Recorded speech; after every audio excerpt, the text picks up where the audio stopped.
Hey everyone, how we doing? Here we are with Mike Rooth, our good friend Mike. That's what you always say. My good friend Mike. That's I say, friend of the channel, our good friend Mike. Well, we've met a few times and Yeah. we've spoken multiple times, and yeah, he's one of my friends. So, Mike, we want to have a little interview with you because I do enjoy your work so much, and you have a lot of work coming out. And I just want to I promised everybody that in the new year I would try and get as much content on the show from comic creators. So Awesome.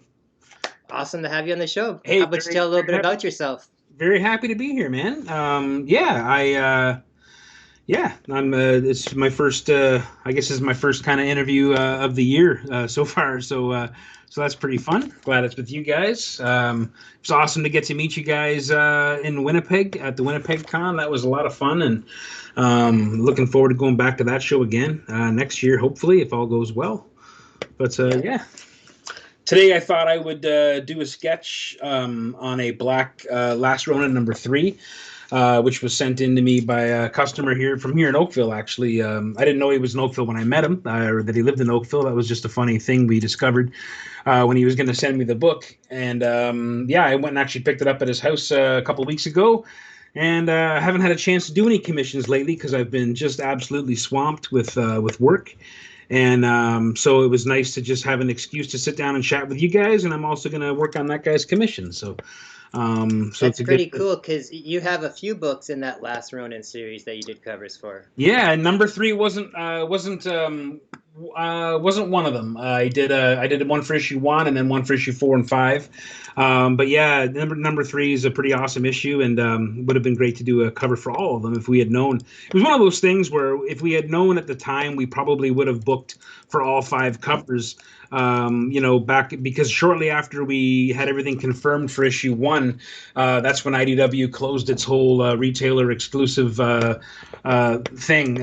program, and that actually messed a lot of retailers up, but especially guys who suddenly were having great success with the Last Ronin and weren't able to get more issues lined up. Some guys were smart though and booked for 5 issues, like all 5 issues, straight from the jump, and they were able to therefore land different artists or different the same artist in some cases for every issue. So I was really lucky after I finished issue 1 to be contacted by Tommy Law at Yellow Snow Comics, who was joint partnered with Wicked Gator, Chris Spencer at Wicked Gator, and those guys gave me the opportunity to partner up, not really partner up, but kind of go almost head to head a little bit with Aaron Bartling, who's another.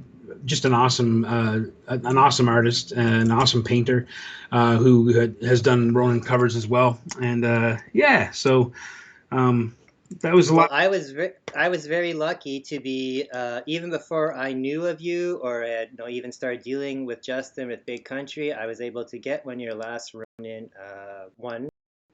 Oh, nice. I got it CGC'd right away, and I was very surprised because that was one of the books all those exclusive covers for that #1 have done very well, but yours is one of the ones that has done extremely well on the secondary market value-wise. So you draw a good turtle. No way around it. You draw a good turtle. So thanks, man. Thanks. I mean, what I love is when you do the remarks on these, and each one's so unique, and even some on your Swamp Things as well. But you really notice it the best on these Ronins, where it's just you add just one little bit here, one little bit there, and at one person's glance, they might not even realize that it's different from the main cover. But when you notice it, you're like, holy crap, that is awesome. Well, I appreciate that, man. I got lots of good practice on the Jenica #1 cover that I did for Justin as well. That was actually our first Big Country Comics thing that we did, and it was cool because I left that snowy background, which meant that I could just have objects sticking out of the snow, which was really, really easy to nice remark. remarks on, and actually make the remarks a part of the cover. That's something I've always liked to do. I always I kind of hate seeing, the quick sketch of Batman heads on like whatever DC comic it is or whatever, where someone gets a remark. I always try to, if I can, and not always possible, because sometimes a good idea for a cover doesn't always come with the room to make a nice remark. It doesn't really stop me from doing remarks, but it's just not part of the planning. So you end up in some cases, like the Swamp Thing ones, having to do like a head off to the side or something, because there's not really a lot you can integrate into the piece other than doing horns or things like that. But with the turtles, there's so many great little objects of mutant Ninja Turtle lore, different ninja weapons, of course, but also stuff like Fugitoid stuff or whatever. So that's why when we did body parts, yeah, exactly, or a little Krang crawling in the background or something like that. That's the one I was going to mention, is the Krang. Yeah, the frozen Krang on the Jenicas was my favorite, but yeah, I got to draw a Krang slithering up the sewer walls on my my Ronin #1, which was a lot of fun. So yeah, I just I've been a fan of the Turtles since probably since 1984 when I first heard of them. I think we had copies of the graphic novels. I still have them here, but we had copies of the color collected edition of the graphic novels that came out, I think, in 85 or 86. But before that, I was aware of the Turtles from the Palladium role-playing game, the old school, dice and paper role-playing game. Sure do. And that book was incredible, and I actually regret to this day that I used to teach art for a living, years ago, and I actually brought that book in because I just loved the drawings in it. And it was a course I was teaching about character creation, and naturally a D&D style game book is the perfect resource for that, to create random opportunities for students to learn and create different stuff. But what I loved about the Turtles book was it had all this wonderful Kevin Eastman art back when his art style hadn't gotten into the kind of newer, more raw style that he draws. These were a little bit more precise drawings. They were just wonderful. Like the mutant Wolverine in particular stands out in my head, and just the drawings were just amazing. But I regret bringing it into that classroom because someone ended up putting it in their gym bag, and I never saw that student again. And it was my original beaten copy of the book, and I loved it. And so I've been trying to find another one, but it's sometimes they're pretty expensive. I'm sure I'll run across one again one day. Yeah, I came across one time too, and the only reason I didn't pick it up because they were asking. It wasn't cheap. So no, it wouldn't be cheap. But, the thing about that book too was it's one of those instances where there was additional Turtles canon added to the whole world of Turtles, and it actually was the first instance where they actually gave the Turtles statistics that could be measured in D&D or gaming terms. So before that, I'm reading the Turtles in their black and white comics. So unless the character's holding their weapon, you don't know which turtle is necessarily talking unless they're addressed or someone else says their name. And then they all switched to red, they were all wearing red in the first colored editions. But in the book, the Turtles book, there was this wonderful, they had the statistics. So it was like, Raphael was the strongest and the slightly, the least intelligent. But, you had Donatello, who was the weakest, but the most intelligent. I always thought that was so strange because Donatello was, the guy with the big bow staff. I always kind of think like the guy with the big weapon is the strong guy, But that was a really. Do you use those stats to back up your arguments on whether a turtle can take out Jason or not? No, you know what? I really should, because there's people out there that want to fight me on that. I know. That's funny. Yeah. Man, those were some interesting conversations to have. Yeah, when I posted that, and again, that's funny. Like the artwork that these guys are referring to, I'm not sure if I got a print of it handy. I might actually. Hang on, just a sec. We have one right here. Actually. Yeah, okay. So it's the Turtles fighting Jason, and like the comments were like, "Oh, well, why is?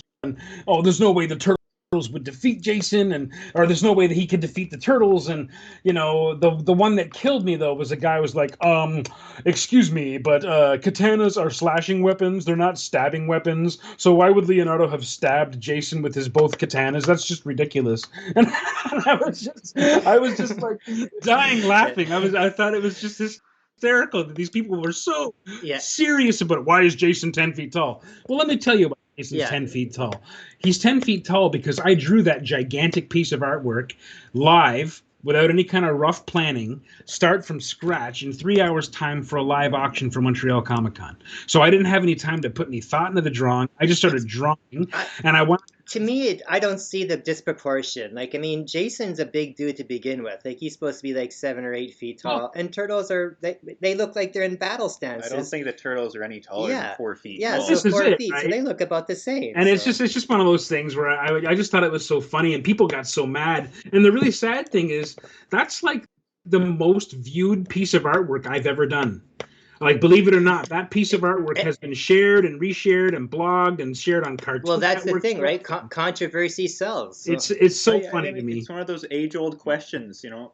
Could the turtles beat Jason? Was the moon landing faked? It's just we'll never know. This is it. This is it. It was so funny though. Like, like people were so upset about it, and it was this whole idea that they was like, well, as if Jason could beat the turtles. And I thought to myself, well, suppose this was the cover of a comic book. I mean, would you go and buy everyone's going to buy Turtles versus Jason comic book, of course. But if you think about it, if the cover of issue 1 has the turtles chopping Jason up into pieces and juggling his parts, while Raphael's roasting a piece of him over a fire on one of his blades, like there's no story there. But if you show the turtles, 4 turtles, all in jeopardy from an unstoppable undead killing machine, well, now you have a comic book that someone might be, well, how the fuck does this turn out? You know what I mean? So, you might get a bit of a wish coming up in the spring because Boom is putting out a Power Rangers versus Godzilla series. Oh, no kidding, eh? Wow. Yeah. That's kind of fun. So you might get some to fulfill some wishes there. That sounds like something Hugh would do. It sounds pretty awesome. Yeah. While we are talking about turtles, do you want to hype up your next big tags event there? Yeah, so on the 15th of January on Things Are Getting Sketchy on Facebook and YouTube and Twitch and probably other places too, but at least those 3 places I know. Hosted by Stefan and I think this one is going to be hosted by Justin, and I think also Eric Will and the other Justin Cooper from Epic Tales of the Sewer, the podcast, are going to be co-hosting, and I've got the great honor of sitting next to Jason Flowers and also Aaron Bartling, who are artists who've done covers for The Last Ronin, and I really do feel like those 2 guys are such tremendous fans of the material. They're really like me in that sense that they really respect and really feel the tremendous honor it was to be able to be a part of something like this, because The Last Ronin was a very special thing, and when I whispered into Justin's ear months before this thing came out that, like, hey, this is one you should take a look at, because I don't know if it was a fever dream or something I experienced in my childhood, but when I was watching and loving the Turtles stuff before the cartoon ever came out, reading the comics and enjoying the fandom and reading all the fan letters and stuff like that, I remember like just hearing somewhere or being somehow aware of this story that they had in mind for The Last Ronin that was going to take place in the future with one last surviving turtle, which I think everyone had either determined or had assumed it was going to be Raphael. And I remember at the time just being so excited at the notion of it, like a post-apocalyptic turtle story with one surviving turtle left and, an unknown future and all this kind of stuff. And, I don't know if it's something that I imagined or something that I heard, but I feel like it's something that I remember Eastman and Laird talking about. I think before. it's a bit of both because I've read the director's cut of The Last Ronin 1, and I've seen a couple different interviews with them on stuff, and they did have those ideas and stuff, but they kind of got put on the shelf or whatever. And so it was probably your subconscious doing a bit of both. Well, it's one of those cases where, like, I think they had the story was originally set, and I knew the story was originally set in 2017, but because they had basically not spoken for 30 years or 25 years, it really put off the plans. And when 2017 came and went, and they actually reunited on that Toys That Made Us show or Cartoons That Made Us or whatever it was, television show. That was a beautiful thing to see. And also I had this inkling then, oh man, I wonder if they're going to get together and do a story. And I wonder if it's going to be that story. And I don't know, again, if this is just my impassioned mind leading me to this conclusion, or if it's something built on a memory. But I do have this memory, or this etched picture in my head of the last surviving turtle battling into the future and battling the ancestors of the Shredder, and all these things are coming true. So, it's just an odd thing. It's an odd thing that I puzzle over sometimes. But anyway, to be a part of it was such a huge honor, and I know that in the case of Bartling and Flowers, like I know they both feel the same way. Just a huge fandom, and just an amazing appreciation for the characters and the history, because it's the most successful, and if you really think about it, it's the most successful indie comic of all time. I think so. It's I think you can talk about the Crow, and you can talk about I mean, even Savage Dragon and Spawn and things like that have gone a long time. Grendel, things that have made have gone on to become other things, but nothing like the Turtles. I mean, the Turtles is, Well, yeah, like Spawn and Savage Dragon, like you said, they have been huge as well too, but they only mainly stayed in the comic medium. right. Whereas Turtles itself is a medium. Yeah, Turtles is its own machine. It really is. So it's kind of an awesome thing. And yeah, like you don't ever imagine, I mean, I never had, a sense that I would ever get to work professionally, when I was younger. So to be such a young person when I was a fan of the Turtle stuff, to be in my 40s now and to be able to actually draw it and directly for the publisher, and to get the approval of Eastman and Laird themselves is just kind of a beautiful thing. So it's an amazing thing. Sometimes my life doesn't even seem real to me. I know, that's why I've said to Tyler for ourselves over the last year too. Having met and partnered up with Justin and meeting you and Casey and Hugh and working with you guys and talking on interviews with other creative talent now, it just keeps kind of blowing my mind. So if it wasn't for stuff like that, I'm sure the last 2 years would have been really rough to get through. So. Yeah, I'll be honest with you, man. Justin has been instrumental in, Big Country Comics has been instrumental in my position in my life right now. I mean, the pandemic has hurt so many people, and it's killed so many people. It's killed so many of my friends. It's made life intolerably hard for other people that I know of, and I'm just talking within Canada, but I know my friends in the States who are suffering even more. And it's an awful situation, but in this weird kind of bizarro, phantom world that we live in, I've had the best career of imaginable. I've been able to do things in the last 2 years that I never would have been able to done, and they've been able to do them because of Justin. Right. And it's it's one of those things, like right before the pandemic broke out, we had really big plans, but it was only a few months before it broke out that Justin and I really kind of met and started collaborating together. And the summer and fall before that, I was managed by Kirby Comics Art, and it didn't unfortunately end well. I won't go into details, but I ended up parting ways with that crew, with all love and respect. And I kind of vowed to never be managed by anybody again, because I just there's a lot of stuff that didn't work for me in terms of being able to manage my own Canadian business with clients that I have built myself over the last 25 years of my career. To suddenly have a barrier between those people who are like family to me didn't make sense to my mind. So I had to end that situation. But with Justin, it was just different. Justin, immediately wanted to just focus on my strengths. He wanted to immediately give opportunities where people could see my stuff in a bigger scale, and be maybe more recognized than a lot of the indie books and Aftershock books and some of those things that I've worked on.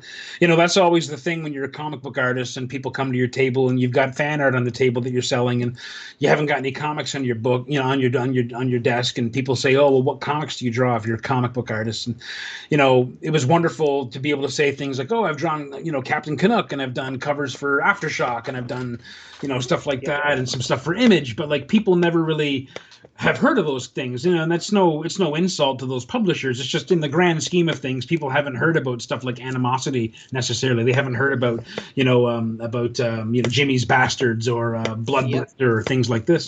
But that's one of the main.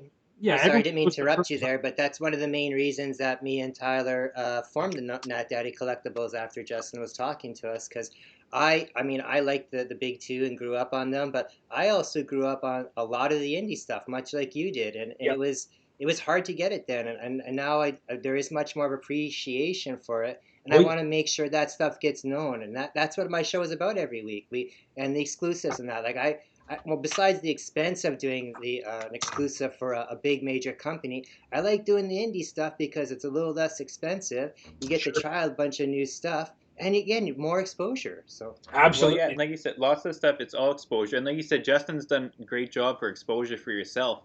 I just got a message today, and I actually didn't even tell you about that on our Instagram account. And I have a picture of the cover up here. Is that Noctura cover that you did? Oh yeah. Um, a guy messaged us from Italy asking if we had any left and if we could ooh, send some out to him. Oh, oh, I did. So you're getting recognized out in Italy even.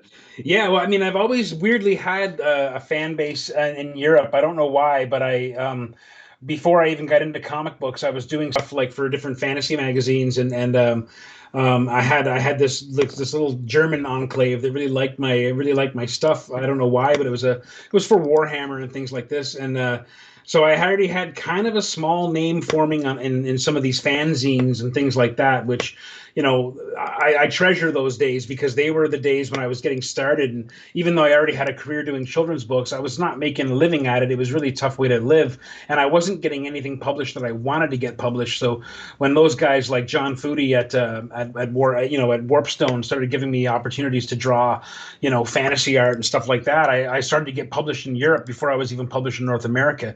And so that was kind of cool to get, fan mail or get notice or emails from people in Germany or Austria who really liked my stuff, and they're only seeing little quarter-page illustrations in a black and white fanzine. But those were the good old days when the internet was still very young, and it was really hard to get published. Really hard to get any kind of notice. So I mean, that's been such a huge thing for Justin. I mean, an illustrator can spend their whole career banging on doors and shouting at windows and setting off fireworks trying to get attention from the right people and the right publishers. But really what it takes is a third party sometimes just to whisper in the ear of another person and say, let's give this person an opportunity. Like, there's no way I would have I mean, if you look at the chain of events, a lot of the things that I've been able to get, had the privilege to work on are things that have kind of naturally fallen together by reputation. So what I mean is, like, doing a Turtles cover and being a part of the TMNT actual canon, creating artwork that goes into it, and then transitioning from that, all of a sudden you apply for other publishing opportunities, and they say things like, oh, well, you've done turtle stuff, well, we can definitely vet you for this. So you suddenly find that after 25 years or 20 years of slogging through the mud to try to get attention, once you start having these little really poignant opportunities arrive, all of a sudden other people started to take notice, and which ultimately led to this year, me doing a Swamp Thing cover, which is just like an unbelievable dream come true, in the same way that doing a Conan cover was, in the same way that doing Turtles covers were. I mean, these are the things that I love growing up as well, so to have a chance to work on them is just like, it's incredible. Like, I can't even put a value on that, and I owe And Justin, now you're you know now you're doing something Turtles adjacent through Justin as well too. At Big Country, you're doing Usagi Yojimbo. Yeah, and that's another thing. Like, I love Usagi Yojimbo comics too, and I love that I first met him in the Turtles comics, and then I had to go and get like thing I could with Usagi Yojimbo on it. And again, like, growing up in Canada, rural parts of Canada, it's not easy to get those indie books, especially for the internet, right? So, yeah. So I mean, having a Yeah. chance to draw Usagi was fantastic, and I actually just sold the original of that piece this week, which was probably the biggest sale of my career so far, which really surprised me. Like, I was kind of shocked. Not shocked that it sold. Like, I knew I was going to be able to sell it, but just that it would actually went for more than my turtle stuff has gone for, which I just thought was so crazy. I don't think I can part with my Swamp Thing yet, but I may one day. But yeah, it's a crazy thing, man. I really don't know how to brain it sometimes. It's I can't believe it's real sometimes. And like I said, Justin and Leanne and Stefan and the machine behind Big Country Comics, like that's led to other things. I mean, all of a sudden other publishers and other retailers reach out to me. They see me doing stuff and they want their own cover. Like, that's how I was able to work with with Tommy Law at Yellow Snow, who's just an awesome dude, like just one of the most awesome people I've ever met. And it was all because he saw my stuff with Justin, and like, wanted to have a shot, and I was so lucky to have that, and that's how I met Aaron Bartling and all these other guys. So the whole thing's been awesome. But really, it all began with Justin. I mean, I still put my time in, my years in leading up to that, breaking into comics, and I've been published and done covers and pinups and things in other people's books. But when you start doing covers for Turtles and Conan, and then you start moving up, to the bigger stuff. Like, I had no idea how big Noctera was going to be, or how big Kaiju Score was going to be, and they've been optioned for television or film and things like that. Like, it's huge. It's awesome. And that leads me to my next little comment / question is you're doing a lot of stuff for Aftershock now. Yeah. And I myself, the Aftershock is one of my favorite groups, and I know we both got connections to it a little bit through various people and that. But you're doing not just covers for them, but you're doing their special Aftershock happy hour covers, which are kind of like only special editions for the show and that.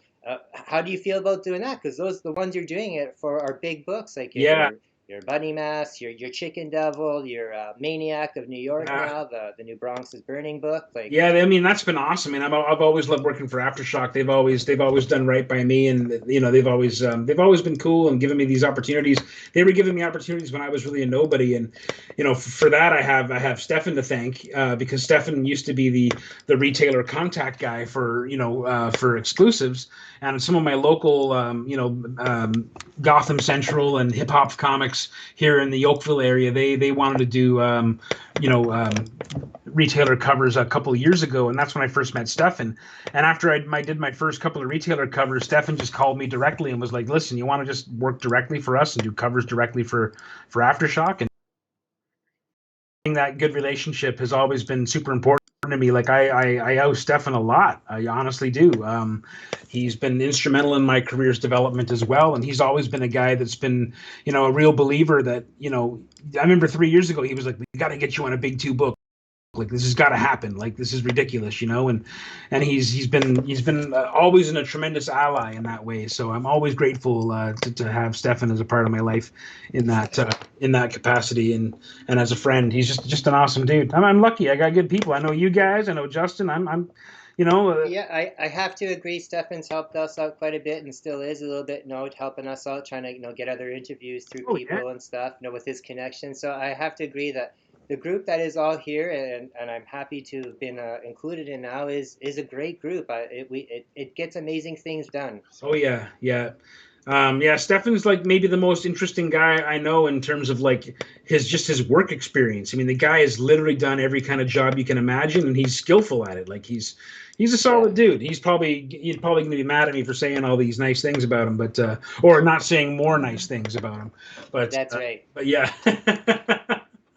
So anyway. So and I on the screen right now, Tyler has a picture of your Aftershock Happy Hour Chicken Devil cover. Cool. Yeah. Which is an amazing cover. It's probably my second favorite cover because, of course, I like my Chicken Devil cover just a little bit more. Well, dude. But again, they're very similar, but it's very awesome.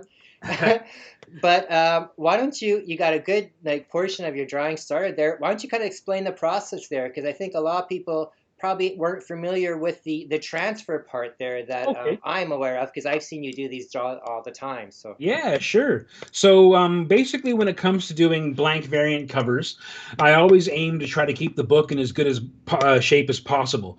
I work on a slanted table, and my desk is ancient and filthy, so I always try to put a clean surface down. This is just a backing board here, and basically, I get the area kind of secure to work on. To work on the cover, and then I developed a sketch usually on a separate piece of paper. So in this case, I did a sketch of The Last Ronin on regular kind of 8.5 by 10 printer paper, and once I get the drawing, once I get to a point where I'm kind of happy with the drawing, just the lines, I don't need to go too crazy with the shading or anything like that. Once I'm happy with that, I flip the paper over, and in this case, I don't have very much left, but I take a little tiny piece of white chalk, and I basically rub the back of the drawing with this piece of chalk, and I smooth it down with a piece of paper towel, so I rub it down to get a nice, smooth, even surface. Can't show up here because it's white on white, but I used white on chalk, white, so it would show up on the black. And then I basically flip the drawing back over, position it to where I want it to be, put 2 little pieces of tape to tack it down into place, and then I just take a very hard lead sharp pencil and I overdraw the lines and I press a little bit harder just to actually make an impression and transfer some of that white chalk dust onto the surface, which it gives me something that if I want to make a major change, like if I don't like how these nunchucks look on the side, and maybe I can take them out and erase them, and I can just actually remove them if I want to with the just a regular eraser, and it doesn't mar the page. The problem with coming up with a sketch like this is very often sketches don't always come easily, and I don't want to have to do all my practice and all the things I'm struggling with. I don't want the book to suffer that abuse. So I get all my frustrations in the drawing all worked out on paper first, which has no feelings, and then has no value, and then I basically transfer it onto a book. So this can now be just a nice, clean, finished drawing, and the book won't be damaged or heavily erased, or some of those covers are horrible to work on, and they can take a lot of damage just from being erased on or penciled on too hard. Some don't even take pencil marks. Some are too slick to receive pencil marks. Right. Yeah, you guys might recall. Yeah, in Winnipeg, I remember finding it out when you were trying to sign Swamp Thing books.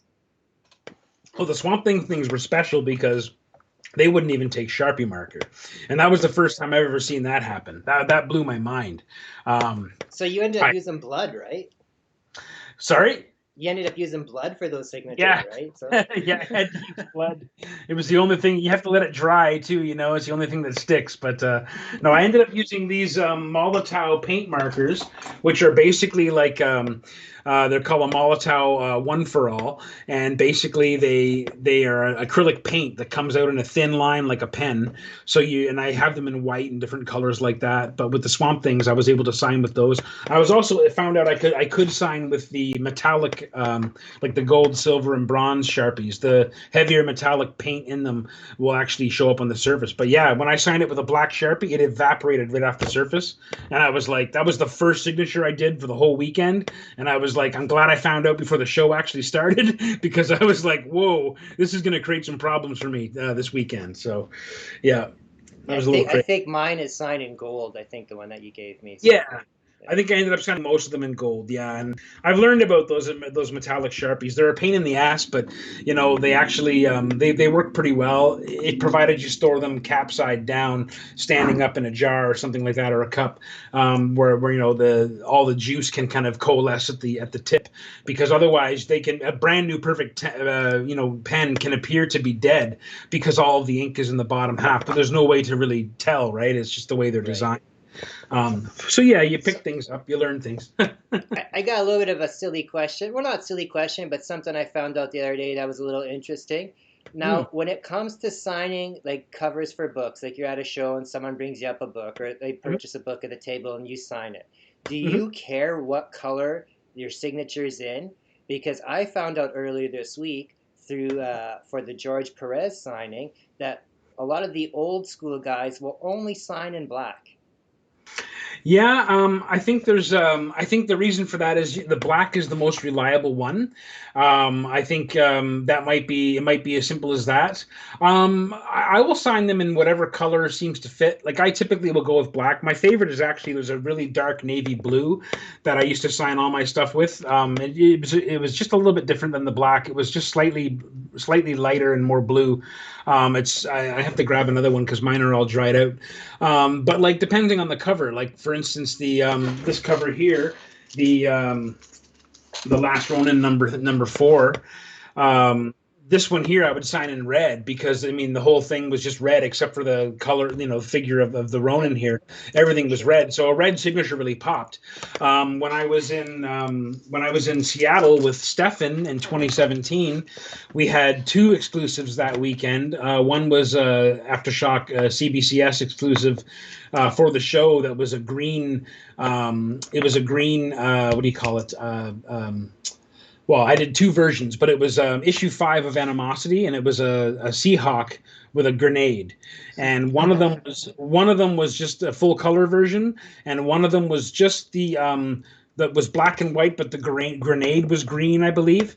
And I would sign that one in green, and it looked fantastic with a green marker, green Sharpie on it. But that same weekend, I had another issue 5 cover for Aftershock, which was a dog with, the dogs that have the shiny metal jaw grills on their faces, and there's a reflection of Sandor in the face, and it was in red. So I did all the signatures in red, and that really popped as well. So yeah, it's when the opportunity comes, for sure. I try to take advantage of it, but most of the time it's just black or whatever will actually stick to the surface.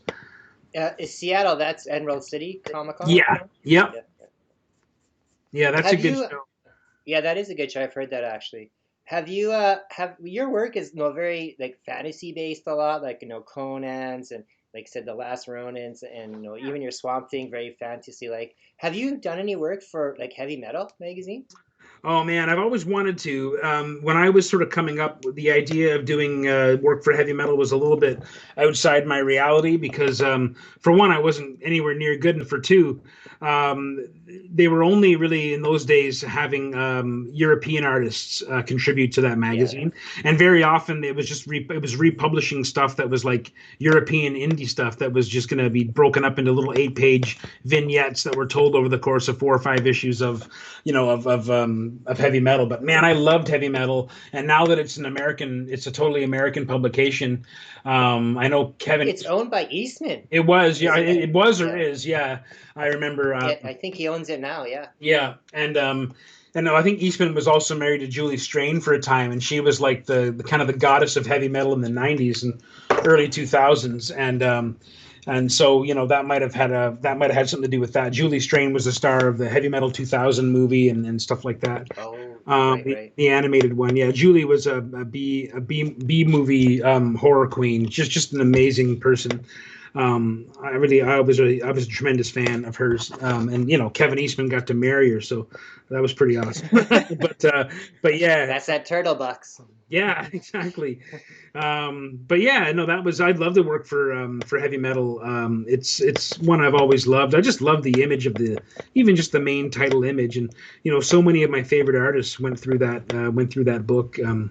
So it's it's pretty cool. That's kind of why I was wondering, because whenever I see something mentioned about an artist that like, oh, I can't believe they got their start there. Like even something like Peach Momoko, who doesn't have like a heavy metal type of art to her. Mm-hmm. She had work in there a long time ago. So yeah, no, it doesn't surprise. I find it kind of strange. Yeah, so.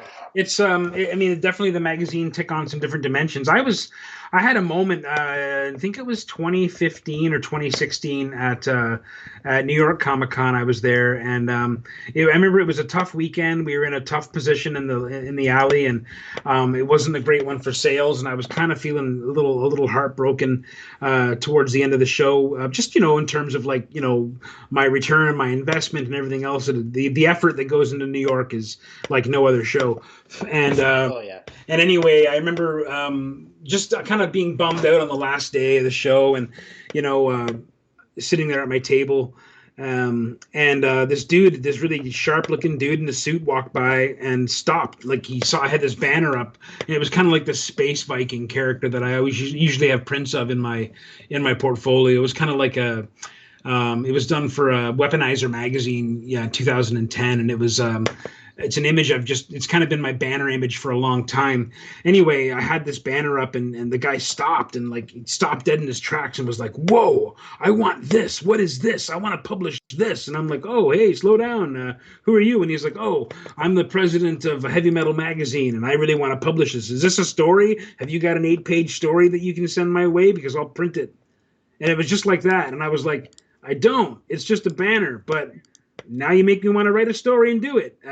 And I got all lit up creatively by that moment, because it was just a powerful enough image that it caught his attention, and it made me feel like $1 million for a minute, and it kind of was a real bright spot to the weekend, even though nothing actually materialized. Like I did get the guy's contact and everything was good. The problem was I didn't deliver on it. I wasn't in a position where I was able to work on it and create a story. I had too much other stuff going on, as is always the case. I was also the superintendent of a building in those days, so my time was very rarely my own. And it was kind of Yeah, it was a kind of a bummer thing, but it was a good thing. It made me realize, like, oh, don't give up, because you never know who's going to walk by. Like, my very first publication in Conan at Dark Horse was that same thing. I'm sitting in Fan Expo Toronto, and I'm just having to chat with this dude who just stopped at my table, and his name tag was turned around.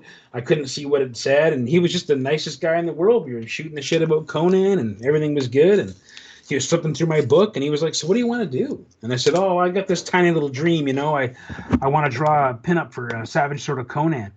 And he threw his head back laughing like it was just the most ridiculous thing I'd ever said. And he goes, "Well, I think I can help you with that." And I said, "Oh, yeah, who are you?" And he goes, "Oh," and he turned his name badge around, and he's like, "I'm Patrick Thorpe. I'm the editor of Conan at Dark Horse Magazine, or Dark Horse Comics." Wow. And it was just a random thing. I had no idea. I mean, shame on me for not knowing who he was. But you don't ever really see these guys' faces, right? So, Yeah.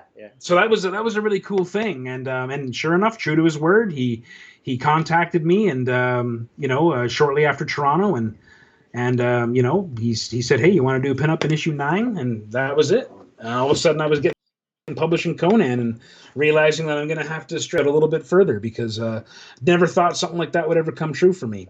So that was cool. Was that your first published work in a comic? That was my first published work in a Conan comic, and that was a major bucket list for me. At that point, I think I had a couple of covers. Like, I did one for Nailbiter for Image Comics issue 1. Oh yeah. And I did one for The Wicked and Divine issue 1. Also one for Ray Fox, another great Canadian illustrator. I did one for his book Intersect. And then there was kind of a dry spell. Like, I did some stuff for Captain Canuck. And then it was a while. It was a couple years later that I would eventually, meet up with Stefan and the guys at Aftershock and get some covers going for Animosity, and basically did a cover for pretty much all their books back in those days. So that was it's pretty cool. Yeah, I love all their stuff. It's hard to keep up with how many books they put out now. Well, yeah, I really love it. But you still get most of them. Yeah, it's kind of amazing, and it's crazy. Like, I didn't know. I kind of wanted to ease into 2022. I've been exhausted since. I've basically been exhausted since the pandemic began, because it's been like Justin's kept me on my toes, but other retailers who. I'm not really working with so much these days. Like, I'm exclusive to Justin at this point.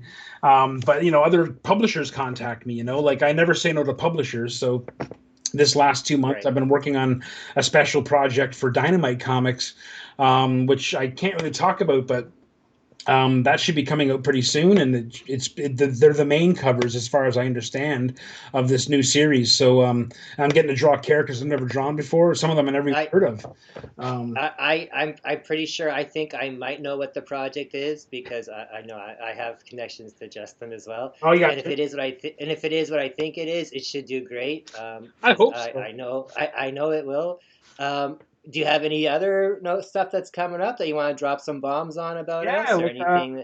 I've got 3 more covers for Aftershock this month. This month, yeah. Oh. That's what I mean. I wanted to ease into 2022, and I don't think I'm going to get my wish. I really, because here's the other thing. I'm also drawing Dodge, which is my book with Matt Nixon, right? And I'm working on that. I basically, when I finish this sketch, I'll be jumping back on and inking pages of that.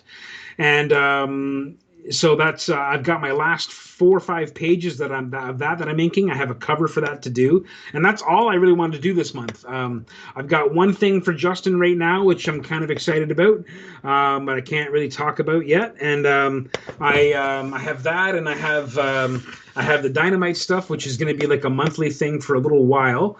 And then I knew that Aftershock was probably going to hit me up for an Aftershock for a happy hour cover, but I didn't know they were going to hit me with 3. So all 3 are happy hours? As far as I know, I could be wrong. I haven't got a lot of details yet. One of them might not be. But yeah, I'm pretty excited, because some of the creators attached to these books are ones that I'm a big fan of, and I'm really excited to see what happens with these. And it's outside of my normal realm of of art, the stuff that I do. So I'm also a little bit nervous that I might not do it right. But it's always a good challenge.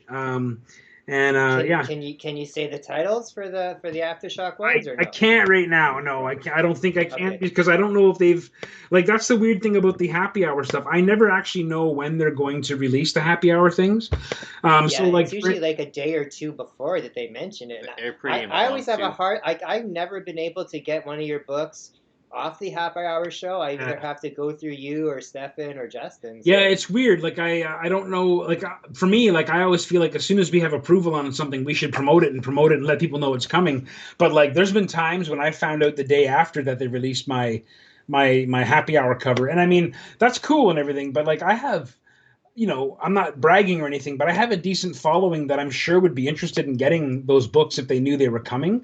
So it's kind of like right. we get blindsided a little bit when like I actually put a request in this week to ask Aftershock like when's the one that I did last month coming out because no one's seen that yet. Like no one's seen it yet. People have seen other covers for this series, but they haven't seen mine yet, and I don't know Right. why that is. I don't know if it's not come out yet or if it's been delayed or what's going on. But yeah, some of those happy hour things go crazy, like that. The bunny mask one went crazy. Yeah. But the Yeah, they all sell out instantly. Like I'll be sitting there even trying to watch the show and do the link and stuff like that. It never works out for me. Probably because I'm in Canada and stuff. it could be But I mean, like yeah, I always have to go through, like I said, through you or through Justin or Stefan. But oh yeah. that when you do find out about when they release and when they're going to I'll put let them you up know. for sale, and that let us know, and we'll throw Of them up course. on our page too to promote it. Of course. Yeah, no, it's the one that went really crazy, and I didn't know anything about this series except that everything inside the series, everything, all the artwork looks incredible. Was the We Live. And Yes, that's a great series. that cover that I did, which I actually didn't think was a very strong cover because I didn't feel like I really felt like I was playing in someone else's world, like in a way that in a bigger way than I normally feel when I'm doing a variant cover for somebody. Because the stuff that's in the Miranda Brothers book, We Live, like the artwork is just so uniquely theirs, and the storytelling is so uniquely theirs that when I went in and started playing with their monsters, I really was hoping I was doing them justice, in a way that felt just kind of strange. So I actually changed my style up a little bit for that one. I went a little bit more bright and cartoony, and Yeah, it's a little that one different sold. compared to what you normally do, but I mean, it's great though. It's still it's very awesome lines. Like That one went there's no for. reason. Yeah. It sold like in 30 seconds or something like that. It was sold out in less than 3 minutes or something like that, and I had no idea. And I was actually on the show, or I was watching the show, and they just launched it. And then before Ruth Ann had even finished her intro about the book, I heard Stefan's voice come in over the microphone saying it's just sold out. Like Yeah, it's that one and the like you said, the bunny mask one, and yeah. also the last. Oh yeah, Yeah, that one. So yeah, I didn't know how that one went. pretty sure that one But sold yeah. out too. So Oh wow, crazy! Yeah, that was a fun one too. I don't know how they get around the Jason copyright on that, but they they do, I guess. it's like they say it's like a parody.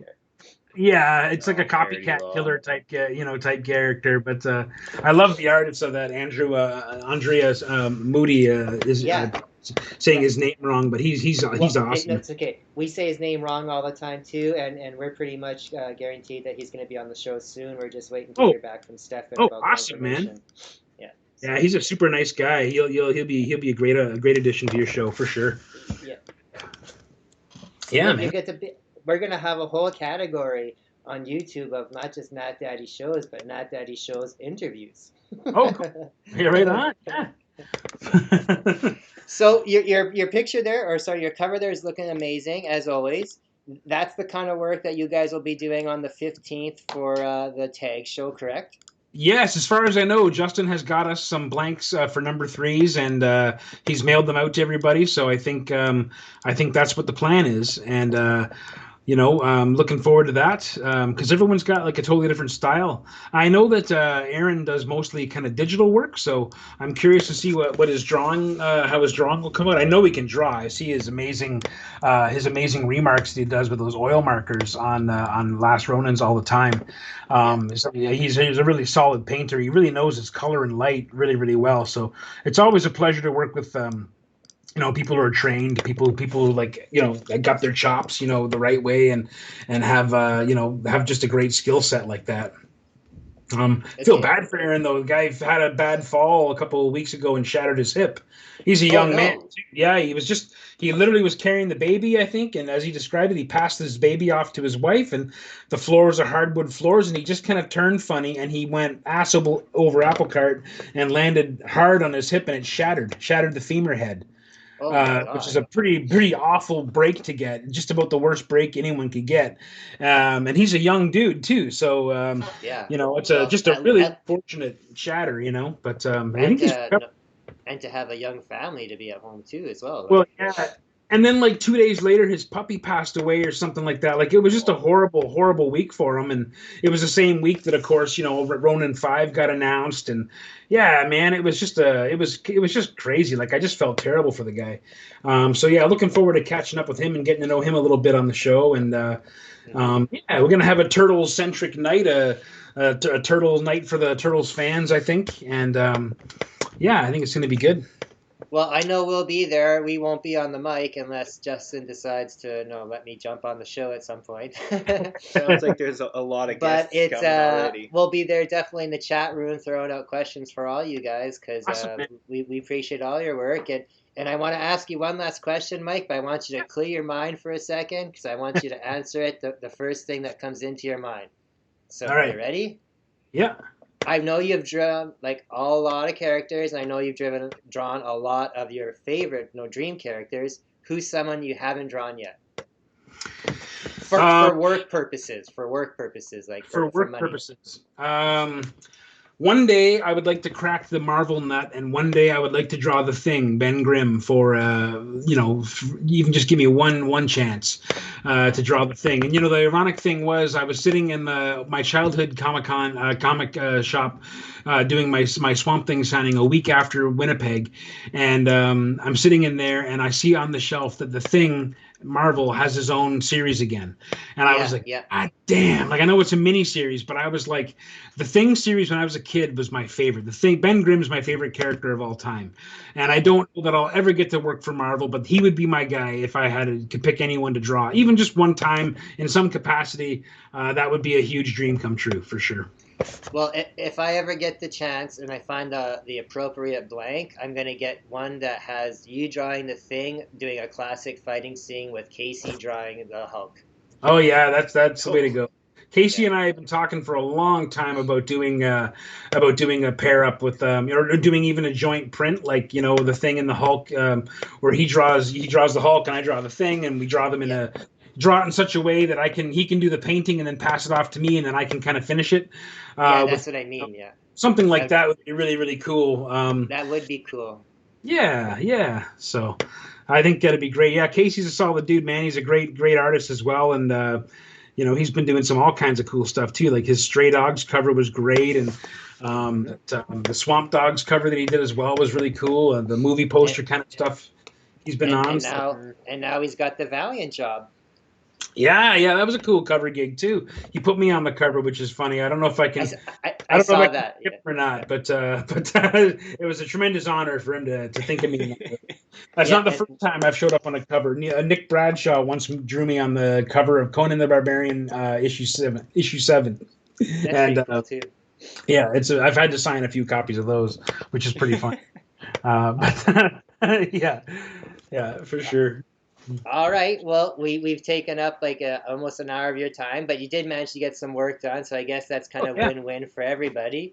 So, sure. We'll sign off here, but no, you hang around and we'll finish off with you after we stop recording. Yeah. But anything else you'd like to say before we sign off to the Nat Daddy world?